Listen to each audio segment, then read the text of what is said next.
ओम नमो भगवते वासुदेवाय। आज हम आपके अधिक मास स्नान में सुनने के लिए लेकर आए हैं लक्ष्मी जी और साहूकार के घर की खिचड़ी की बेहद सुंदर कहानी।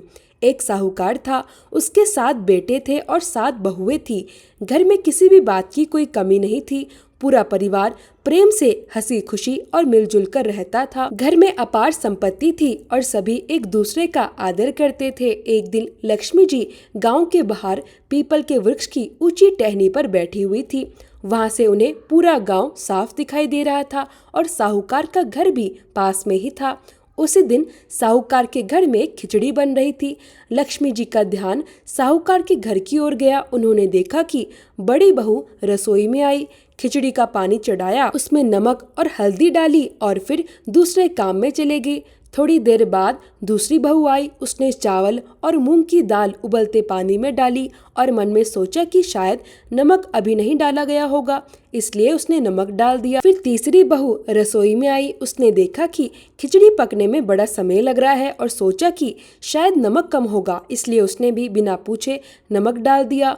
उधर खिचड़ी पक रही थी और इधर सभी बहुएं मिलजुल कर घर की साफ सफाई और दूसरे कामों में लगी हुई थी। कुछ देर बाद बड़ी बहू फिर रसोई में आई, उसने भगवान को भोग लगाया और सबसे पहले अपने ससुर जी को भोजन परोसा।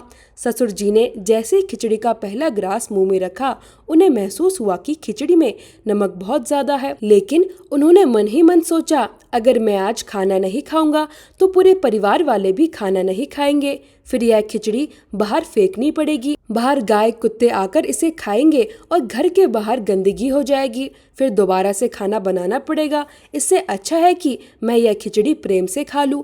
यह सोचकर साहूकार जी ने पूरी खिचड़ी चुपचाप खा ली। अब सासू माँ को खाना परोसा गया।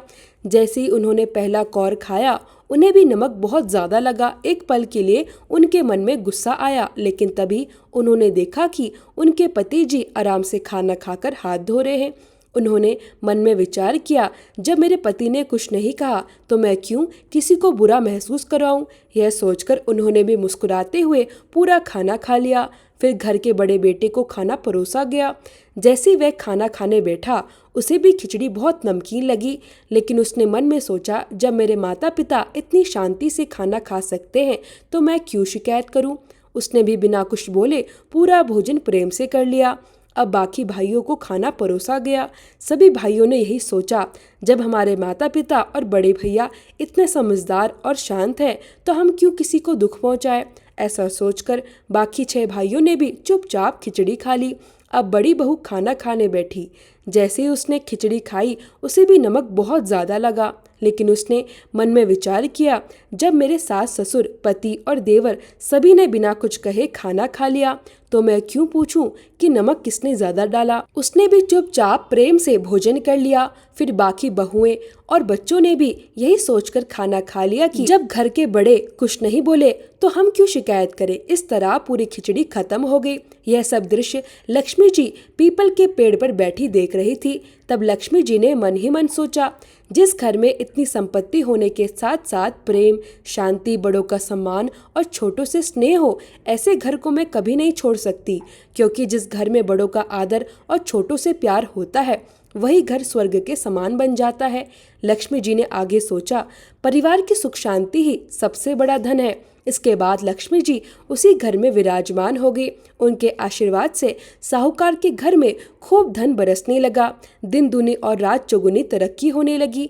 पहले से भी अधिक संपत्ति और सुख उस घर में आने लगा।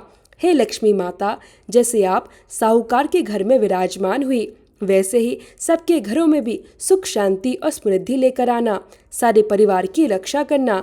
जय माँ लक्ष्मी। अब सुनिए गणेश जी की कहानी। 7 भाइयों की एक बहन थी।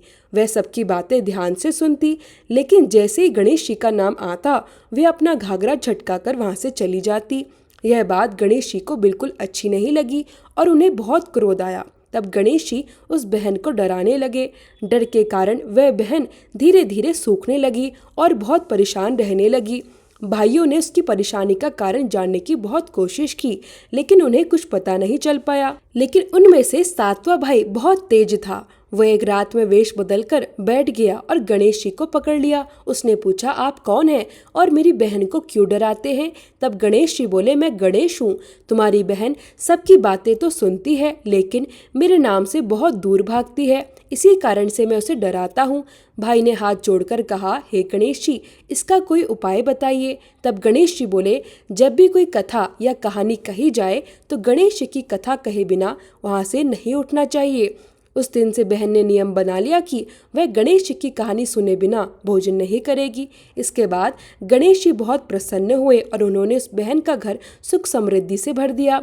हे गणेश जी महाराज, जैसा आपने सुख उस बहन को दिया वैसा ही सुख सभी को देना। अपने परिवार की रक्षा देना, अमर सुहाग देना, अमर पीहर वासा देना। जय जय श्री राधे। प्रेम से बोलिए गणेश भगवान की जय हो।